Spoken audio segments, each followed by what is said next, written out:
di sini kita lihat pemanfaatan sarana dan prasarana ya. Tadi udah dijawab sama si Gina kalau pemanfaatan itu penggunaan barang ininya ya, barang dan jasanya. Ibu lupa tadi Gina ngomong apa ya secara lengkapnya, tapi dia langsung ke poin penggunaan barangnya gitu. Nah, jadi pemanfaatan sarana dan prasarana di sini kita akan ngelihat subtema apa aja sih yang akan kita pelajari. Yang pertama itu ada pengertian dari si pemanfaatannya, kemudian prinsip-prinsip di dalam pemanfaatan, kemudian prosedurnya gimana sih di dalam pemanfaatan itu sendiri, kemudian teknik penyusunan laporannya. Ya, jadi di dalam pemanfaatan pun itu ada laporannya gitu ya. Kalau misalnya di perusahaan-perusahaan kalian pasti melihat begitu kalian selesai pakai mesin fotokopi aja nih, kalian tuh harus nyatet di situ kalian berapa lembar fotokopi kalian, dari divisi mana, di jam berapa kalian melakukan fotokopi, karena kan kertasnya kepake dan juga tintanya juga kepake. Itu bagian dari laporan, bukti untuk laporan nanti pemanfaatannya. Oke, selanjutnya kita lihat dulu nih pengertian dari pemanfaatan sarana dan prasarana ya. Yang pertama, pemanfaatan itu adalah pendayagunaan berbagai peralatan dan perlengkapan yang secara langsung dipergunakan untuk menunjang proses keberlangsungan kegiatan perkantoran. Nah, kalau misalnya kalian bingung apa sih ini maksudnya, susah banget sih bahasanya Bu gitu. Pendayagunaan ya, jadi kalian punya barang, kalian pakai, kalian daya gunakan, kalian nilai gunanya kalian ambil ya. Itu namanya adalah pemanfaatan. Jadi ketika kalian misalnya kalian udah beli buku paket nih ya, itu barangnya udah ada ya kan, kemudian kalian buka buku itu, kemudian kalian baca, kalian ambil nilai guna dari buku itu, bukan hanya ditaruh di lemari, ditaruh di meja ya. Nah, itu namanya kalian udah melakukan pemanfaatan kayak gitu ya. Jadi selama itu menunjang proses kegiatan. Jadi kalau misalnya buku paket itu menunjang proses kegiatan kalian belajar, kalian ambil nilai guna dari si alat tersebut ya, itu kalian sedang melakukan pemanfaatan. Nah, itu pengertian dari si pemanfaatan ya. Jadi nggak ada banyak orang yang mendeskripsikan tentang pengertian ini, jadi nggak ada pendapat para ahli, jadi langsung ada sih pendapat para ahlinya menurut si Hafiz ya, tapi itu cuma satu orang, jadi langsung ibu rangkum menjadi satu jawaban. Nah, kemudian yang kedua kita lihat untuk prinsip-prinsip dari pemanfaatan itu sendiri ya. Nah, prinsipnya ada apa aja nih? Jadi di dalam pemanfaatan pun kita itu harus berdasarkan prinsip ini gitu ya. Jadi nggak bisa yang sembarangan pakai, sembrono kayak gitu ya. Kalian punya buku ya kalian mau pakai gimana pun, mau kalian robek-robek bukunya, itu nggak bagus, nggak sesuai sama prinsip gitu. Nanti barangnya gampang rusak kayak gitu, dan merugikan kaliannya gitu ya, sebagai yang punya barang atau penggunanya kayak gitu. Jadi prinsip yang pertama itu adalah prinsip efektivitas ya. Jadi semua peralatan itu, semua perlengkapan itu disediakan untuk memperlancar pencapaian tujuan perusahaan. Jadi jangan sampai kita melakukan sesuatu terhadap alat itu yang bisa menimbulkan terjadinya pemborosan kayak gitu ya. Jadi efektivitas di sini adalah menunjang kita nih untuk melakukan untuk menyelesaikan tugas kayak gitu ya. Jadi di dalam pemanfaatan surplus, di dalam kita mendayagunakan si alat-alat ini, itu harus menghindari pemborosan, karena kita berdasarkan prinsip si efektivitas ini kayak gitu ya. Karena kalau misalnya kita boros, kayak tadi misalnya kalian punya buku terus kalian kalian robek-robek ya kan, jadinya terjadi pemborosan. Kalian punya HP terus kalian isi kuotanya kalian pakai buat kayak YouTuber, kayak main game ya, yang harusnya kalian pakai buat belajar tapi malah jadi boros ya, nggak efektif. Ujung-ujungnya apa, paketan kalian habis, terus kalian bilang, Bu saya nggak bisa belajar, saya nggak ada kuota kayak gitu ya, seperti itu. Nah, kemudian Yang kedua adalah prinsip efisiensi. Nah, prinsip efisiensi di sini adalah kita tuh harus hemat di dalam pemakaian ya. Jadi nggak mudah habis dan nggak mudah hilang. Nah, di sini kalau yang efektivitas tadi kita menghindari pemborosan, kalau yang di efisiensi kita harus penghematan ya. Mulai dari pemakaiannya yang nggak boleh sembrono kayak yang tadi, misalnya pas kalian melakukan fotokopi nih di mesin fotokopi, kalian disuruh catat kalian berapa lembar kalian pakai. Nah, di situ ada pengendalian ya supaya kalian itu bisa hemat. Ada prinsip efisiensi di situ. Jadi nggak yang sembarang neken. Kalau misalnya kalian sembarang neken tombolnya kan jadinya pas keluar hasil fotokopian itu kan rusak gitu ya, kayak aduh agak miring nih, agak begini, nggak bisa dipakai, kertasnya jadinya kebuang kayak gitu. Jadi prinsip pemanfaatan sampah itu harus efektif dan efisien. Kemudian kita lihat prosedur pemanfaatan itu yang pertama itu adalah petunjuk pemakaian sarpras. Kayaknya ibu lupa naruh gambar ya. Sorry. Nah, jadi prosedurnya itu adalah yang pertama kita harus memberikan petunjuk pemakaian sarprasnya. Kayak kalian baru melihat mesin fotokopi baru nih ya, teknologi sekarang kan makin canggih, bukan yang sekedar tekan-tekan udah keluar.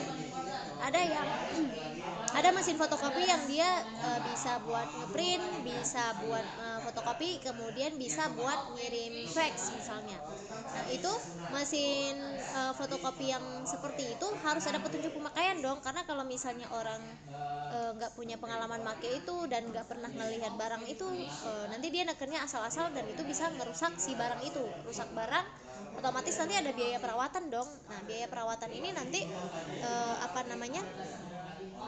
nguras budget lagi kayak gitu. Jadi di dalam prosedur pemanfaatan sarpras itu yang pertama harus ada petunjuk pemakaian ya. Ada di situ ditempel, misalnya barangnya di sini ya ditempel di dindingnya. Pertama press button ini, kemudian klik ini kayak gitu ya. Jadi harus ada petunjuknya. Nah, kemudian di dalam dulu ya. Jadi di dalam petunjuk pemakaian sarpras, dari mana sih kita bisa tahu alat itu bagaimana cara kita ngasih petunjuk yang mudah dipakai sama orang-orang di kantor. Karena kan kalau bahasa dari buku petunjuk itu kan agak riweuh ya, dan itu panjang. Nah, jadi ketika si pihak pengadaan ini dia itu beli barang itu, dia minta dong buku petunjuk dari si pabriknya. Ini buku petunjuknya mana? Udah dia baca, dia rangkum, kemudian dia ubah bahasanya jadi bahasa yang mudah dimengerti, baru dia tempelin tuh di situ ya. Jadi lo prosedur pemakaiannya kayak gitu. Jadi itu sepenuhnya tanggung jawab orang-orang yang di bidang logistik ya, di bidang orang yang mengelola sarpras, yang ngasih petunjuk itu. Nah, kemudian nggak cuma nulis petunjuknya doang, tapi si karyawan-karyawan yang ada di perusahaan itu harus dikasih training ya, harus dikasih pelatihan. Begini loh cara gunain alat ini, begini cara menggunakan alat ini. Kalau terjadi kerusakan seperti ini harus diapakan kayak gitu. Jadi ada pelatihannya. Kemudian nggak cuma sampai di situ, setelah dilakukan pelatihan pun kita nggak bisa nganggap semua orang itu bakal bakal make barang itu sesuai dengan petunjuk. Pasti ada dong orang-orang iseng, alah udahlah tekan aja asal-asal kayak gitu ya. Nah, jadi di sini diperlukan pengawasan dan pengendalian, pembinaan gitu ya. Jadi pengawasannya dalam bentuk yang tadi, yang ditulis kamu berapa lembar pakai, ataupun misalnya ditaruh CCTV. Jadi misalnya di jam sekian alat ini rusak, kita lihat nanti di CCTV, oh si ini yang pakai kayak gitu ya. Nah, jadi harus ada pengendaliannya. Naruh buku petunjuk, kemudian dilatih gimana cara pemakaiannya, kemudian tetap ada pengawasan kayak gitu. Nah, kemudian yang kedua itu ada pengaturan pemakaian sarprasnya. Nah, jadi pengaturan pemakaian di sini si pihak kantor ini dia itu membuat sebuah pengaturan pemakaian. Kalau yang tadi kan hanya petunjuknya aja, prosedur makainya, ini loh cara makainya. Tapi kalau misalnya di dalam pengaturan pemakaian itu diaturnya, misalnya divisi ini cuman boleh pakai kertas sekian rim dalam satu hari misalnya. Jadi ada apa namanya, ada aturan yang diberlakukan kayak gitu ya. Kemudian untuk barang-barang yang terlibat langsung dengan produktivitas perusahaan itu seperti apa sih proses pengaturannya, proses pemakaian dan pengaturannya. Jadi dibedakan, di dalam pengaturan itu ada barang yang terlibat langsung, ada barang yang tidak terlibat langsung dengan kegiatan perusahaan. Jadi yang terlibat langsung itu biasanya barang-barang kecil kayak apa namanya, perlengkapan kantor kayak gitu ya, kayak perabot kayak ATK itu kan terlibat langsung. Nah itu biasanya pengaturannya itu ya si pribadi itu make, karena kalau barang-barang yang kayak terlibat langsung, barang-barang yang kecil itu kan bukan sesuatu yang mahal, bukan sesuatu yang butuh perawatan gitu. Tapi kalau misalnya barang-barang besar kayak mesin, kayak apa namanya, perabot kantor, nah itu harus dibikin pengaturannya kayak gitu. Kadang kan kalian sering kalau ke toilet di mana gitu, ada kan apa namanya, tulisan dilarang jongkok misalnya, nanti jatuh. Padahal sebenarnya itu dilarang jongkok biar nggak ngerusak ininya loh kayak gitu. Ataupun misalnya di wastafel nanti dilarang buang sampah ke situ karena nanti bisa menghambat ini gitu ya. Itu adalah bagian dari pengaturan kayak gitu. Nah jadi yang terlibat langsung dengan proses operasional yang bersifat kecil-kecil itu biasanya pengaturannya itu lebih santai gitu ya, dan biasanya diserahin ke pihak penggunanya. Sedangkan yang nggak terlibat langsung kayak misalnya gedung-gedung, kemudian perabot-perabot, nah itu pengaturannya si perusahaan itu terlibat langsung dalam proses pengaturannya. Kayak gedung-gedung kan biasanya suka dalam pemanfaatannya nanti dicek sama yang bagian kebersihan apa yang kurang, oh harus diinin, atau misalnya ada yang retak nanti harus diapakan gitu. Terus kalau misalnya meja-meja di sini, oh kurang mejanya sekian, butuh berapa lagi, jadi turun tangan langsung si perusahaan. Tapi kalau yang barang-barang kecil itu kan pengaturannya ya si itu sendiri, yang si pemakainya ya. Kemudian selanjutnya ada teknik penyusunan laporan. Jadi di dalam kegiatan operasional Sarpras ya, kegiatan operasional itu mulai dari pengadaan sampai di penghapusan itu semuanya ada laporan gitu ya. Karena kalau misalnya nggak ada laporan, nggak ada pengendalian, nggak ada pengawasan, itu bisa terjadi gangguan dalam apa namanya, gangguan dalam pencapaian tujuan si perusahaan itu. Sarprasnya jadi nggak kekontrol gitu ya, seperti itu. Jadi ketika dilakukannya kegiatan operasional tadi, pengadaan dan sebagainya, nah kalau di dalam hal ini adalah pemanfaatan, itu juga harus ada laporannya. Nah teknik penyusunan laporannya kayak gimana gitu ya, kita lihat di sini. Cara pembuatan laporannya, yang pertama kita itu memeriksa dulu barangnya ya. Barangnya yang pas di awal pengadaan adanya 10 nih misalnya gitu.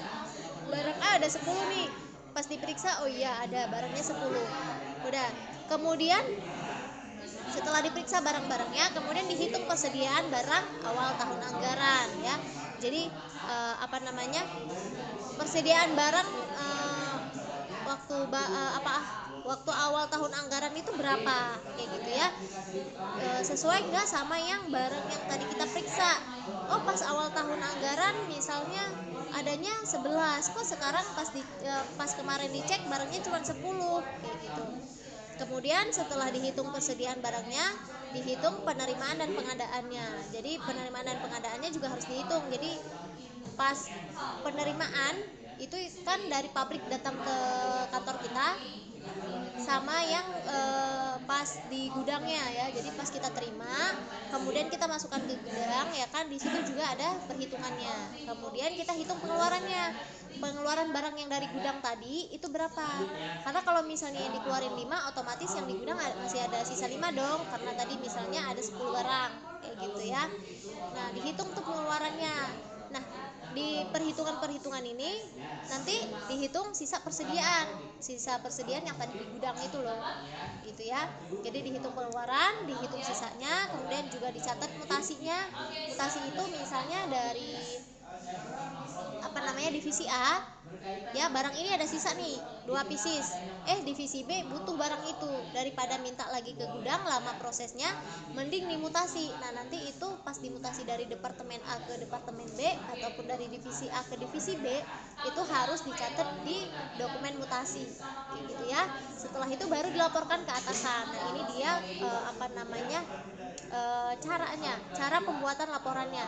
Jadi harus ada korelasi, ya, korelasinya antara barang-barang yang ada sama barang-barang yang ada di persediaan.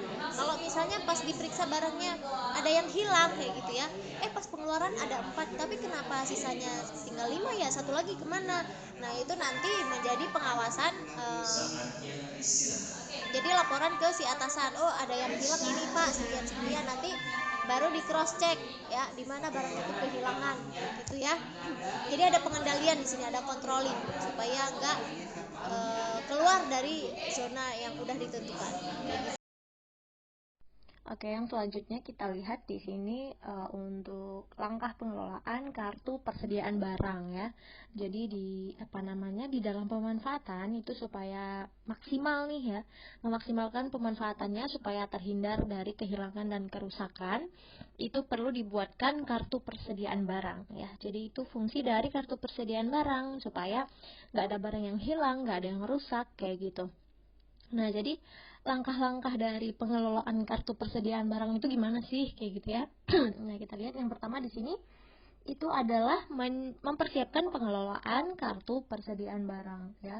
Jadi kalau misalnya prosedur penerimaan itu udah sampai di gudang, jadi langkah berikutnya itu adalah mencatat adanya mutasi persediaan barang tersebut ke dalam kartu persediaan barang. Nah, kartu persediaan barang ini punya beberapa fungsi ya. Jadi fungsi yang pertama dia itu memberikan informasi tentang jumlah dan nilai barang ya. Jadi kalau misalnya di dalam kartu persediaan barang itu nanti kita lihat nih ada berapa sih jumlah barang yang ada di gudang, kemudian nilainya ya. Kalau bentuk kartu persediaan barang itu pertama itu di atasnya nama instansinya ya, terus judulnya kartu persediaan barang, terus nama barangnya sama kode barang, baru nanti ada tabelnya ya. Jadi tabelnya itu isinya itu ada tanggal, ada nomor bukti, penambahannya ada berapa unit, pengurangannya ada berapa unit, terus sisanya saldonya itu berapa, kayak gitu. Nah, kemudian itu fungsi yang pertama, memberikan informasi persediaan tentang jumlah dan nilai barangnya. Kemudian yang kedua, itu memberikan data persediaan yang diperlukan untuk kepentingan perhitungan dan analisis ya. Jadi namanya persediaan gitu ya. Data-datanya itu dibutuhkan untuk next time nih bakal dianalisis, ada kehilangan kayak gitu, ataupun ini kenapa tiba-tiba nilai guna barangnya jadi berkurang kayak gitu ya. Nah, jadi ada datanya, dengan adanya kartu persediaan barang itu tersedia datanya kayak gitu. Kemudian yang ketiga, mengontrol penerimaan, penyimpanan, dan pemakaian persediaan. Jadi dengan adanya kartu persediaan barang nih, itu kita bisa mengontrol berapa sih barang yang masuk ya, yang diterima, kemudian barang yang disimpan, sama pemakaian itu berarti yang dikeluarin ya, yang diterima, yang disimpan, sama yang dikeluarin itu bisa terkontrol kayak gitu. Jadi bukan yang sembarang masuk, taruh aja di dalam, enggak kayak gitu ya. Nah, itu 3 fungsi dari kartu persediaan barang. Jadi langkah yang pertama itu kita mempersiapkan pengelolaannya, kayak gimana nih pengelolaannya. Kemudian yang kedua, kita identifikasi data mutasi persediaan barang. Nah, jadi di tahap yang kedua ini kita mengidentifikasi gitu ya data mutasi persediaan barang. Jadi sebelum kita mengisi kartu persediaan barang, itu harus diidentifikasi dulu dokumen-dokumen penerimaan dan pengeluarannya ya. Jadi pengisian kartunya itu bisa dicatat secara akurat dan benar sesuai dengan golongannya. Jangan sampai belum dilihat nih dokumen-dokumennya ya. Mana nih dokumen penerimaan sama pengeluarannya, kan harus ada buktinya sehingga waktu dicatat di situ nggak ada terjadi kesalahan kayak gitu. Nah, kemudian untuk yang ketiga tahapannya itu adalah pembuatan dokumen laporan barang habis pakai. Nah, jadi ketika melaksanakan tugas sebagai karyawan bagian keuangan nih dalam suatu kantor, biasanya itu kita diharuskan melakukan laporan persediaan barang setiap bulannya, gitu ya. Nah, rincian hasil inventarisasi persediaan tersebut itu disesuaikan dengan transaksi yang dilakukan per bulan. Nah, kalau misalnya nggak ada transaksi, laporannya itu cukup ditulis nihil. Namun kalau misalnya ada transaksi, itu laporannya harus disesuaikan, kayak gitu ya. Nah, untuk yang tahapan keempat itu mempersiapkan pengelolaan penerimaan barang ya. Jadi prosedur pengelolaan penerimaan barang itu harus melalui 3 bagian. Yang pertama itu bagian gudang, kemudian yang kedua itu penerimaan dan penyimpanan, lalu bagian yang ketiga itu bagian pembelian. Nah, kita tuh harus nyiapin nih pengelolaannya gimana gitu ya. Nah, untuk yang bagian pertama, si bagian gudang, itu tugasnya apa sih gitu ya. Tugas si bagian gudang ini yang pertama dia itu nerima barang dan surat jalan dari pemasok ya. Jadi begitu kita purchase barang nih, kita melakukan pengadaan, itu nanti ada penerimaan dong ya kan, diterima sama gudang. Nah, itu harus ada surat jalannya dari si pemasok.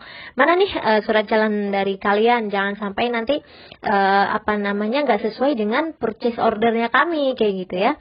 Nah, kemudian mencocokkan surat jalan dengan order pembelian. Nah, ini tadi kita cocokkan nih surat jalan dari si pemasoknya sama order pembelian kita ya, purchase ordernya kita nih, bener nggak suratnya. Jangan sampai di surat jalannya mereka itu barangnya ada 5, sedangkan order kita tuh ada 10 gitu ya. Berarti ada kesalahan. Jadi nggak boleh kita main masukin aja ke dalam gudang kayak gitu.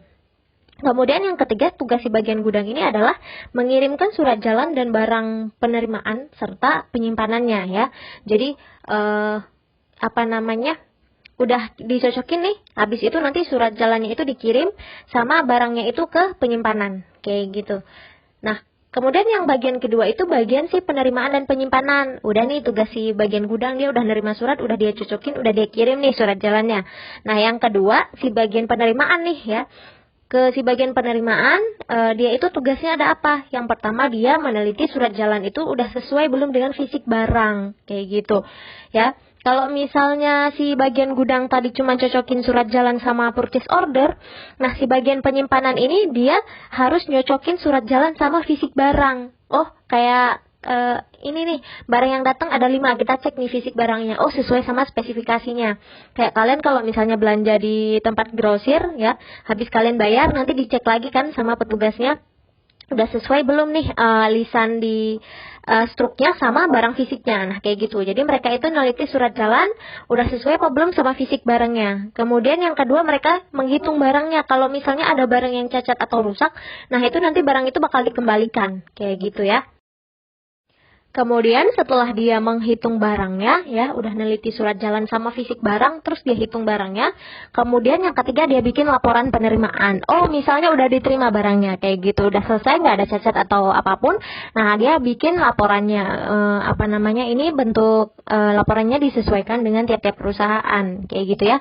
Berarti barangnya udah diterima sekian pieces, hari apa, spesifikasinya apa, kayak gitu. Nah, kemudian yang ketiga si bagian pembelian. Tadi kan ada 3 bagian ya.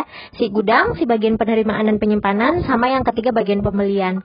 Nah, si bagian pembelian ini dia punya tugas yang pertama mencatat ke dalam daftar pembelian dan mendokumentasikannya. Kayak gitu. Jadi dia catat list belanjaan ya, list pembelian. Kemudian dia dokumentasiin. Dia dokumentasiin ke ke daftar listnya dia, kayak gitu. Jadi harus ada buktinya, jangan sampai nggak didokumentasiin kayak gitu. Kalau misalnya kalian di bagian acara nih, jadi anak organisasi, ya, yang bagian dokumentasi siapa? Ya, bagian yang ini ya, divisi doku ya, dokumentasi. Nah, yang kedua itu setelah dia catat dan dia dokumentasiin, itu yang kedua mengidentifikasi data penerimaan barang suppliers ya. Nah, jadi diidentifikasi apa aja nih data penerimaan barang dari suppliersnya kayak gitu. Jadi bukan mereka begitu si bagian pembelian cuman ngelis barang udah habis itu tanggung jawabnya selesai. Enggak, mereka tetap ngeidentifikasi lagi data-data yang diterima tadi dari si bagian yang kedua, si bagian penerimaan, kayak gitu ya.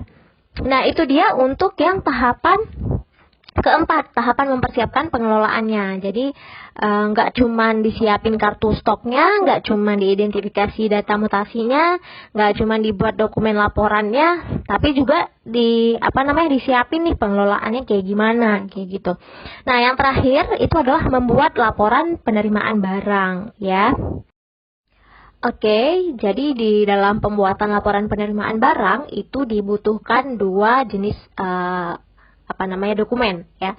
Jadi yang pertama surat jalan sama order pembelian. Jadi ketika perusahaan ngelakuin order itu kan ada bukti fisiknya ya, ada suratnya, ada order purchase-nya. Nah, surat jalan dari si pemasok sama order pembelian dari kita itu nanti yang akan dijadikan sebagai laporan. Jadi nanti ada bentuk laporannya. Nah, si surat jalan sama order pembelian ini masuk di dalam lampirannya ya. Jadi nanti laporan ini bakal dibikin 4 rangkap ya. Yang lembar pertama itu untuk si pemasoknya. Pemasoknya juga butuh karena kenapa nanti dia buat laporan untuk perusahaannya dia, kayak gitu ya. Jadi lembar pertama untuk si pemasok, lembar yang kedua itu untuk bagian pembelian yang tadi ya, yang di 3 pengelolaan itu tadi untuk bagian pembelian. Kemudian lembar yang ketiga untuk bagian gudang ya. Kemudian lembar yang keempat untuk penerimaan dan penyimpanan barang. Jadi urutannya itu untuk si bagian pembelian dulu, karena dia nanti ngelis daftarnya. Kemudian yang kedua itu untuk si bagian gudangnya, dan baru yang keempat untuk bagian penerimaan dan penyimpanan barang. Nah, jadi laporan yang tadi dibikin 4 eksemplar kayak gitu ya, 4 rangkap seperti itu. Nah, itu dia untuk langkah-langkah pengelolaan kartu persediaan barangnya kayak gitu ya. Di dalam pemanfaatan barang kita nggak hanya cuman mengetahui gimana sih cara menggunakan barang atau kayak gimana sih tahapan-tahapan dalam pemanfaatannya, tapi kita juga harus tahu nih gimana sih proses laporannya ya, gimana sih si bagian yang nyimpen barang itu mengelola barangnya itu seperti apa kayak gitu. Jadi kalau misalnya one day kalian kerja terus kalian ngelihat banyak data yang dipakai, ini apa sih lebay banget, harus begini harus begitu, ada form yang harus diisi begini begitu. Nah, sebenarnya tujuannya adalah untuk memudahkan untuk inventarisasinya, untuk dokumentasinya dan lain sebagainya kayak gitu ya. Oke. Kemudian kita yang terakhir ya, kita bahas tentang rangkumannya. Jadi untuk keseluruhan materi ini Ibu rangkum. Yang pertama itu menurut KBBI pemakaian atas pemanfaatan itu adalah perbuatan memakai ya. Jadi kalau misalnya pemanfaatan itu apa sih? Adalah pemakaian atas perbuatan memakai ya. Pemakaian atau perbuatan memakai itu adalah pemanfaatan. Kemudian yang kedua, terdapat 2 prinsip pemanfaatan di dalam sarana prasarana kantor yang harus diperhatikan. Yang pertama itu prinsip efektivitas, yang kedua prinsip efisiensi. Kemudian poin yang ketiga, barang yang dilihat dari aspek pemanfaatannya itu bisa dibagi menjadi 2, itu ada barang habis pakai sama barang tidak habis pakai, kayak gitu ya.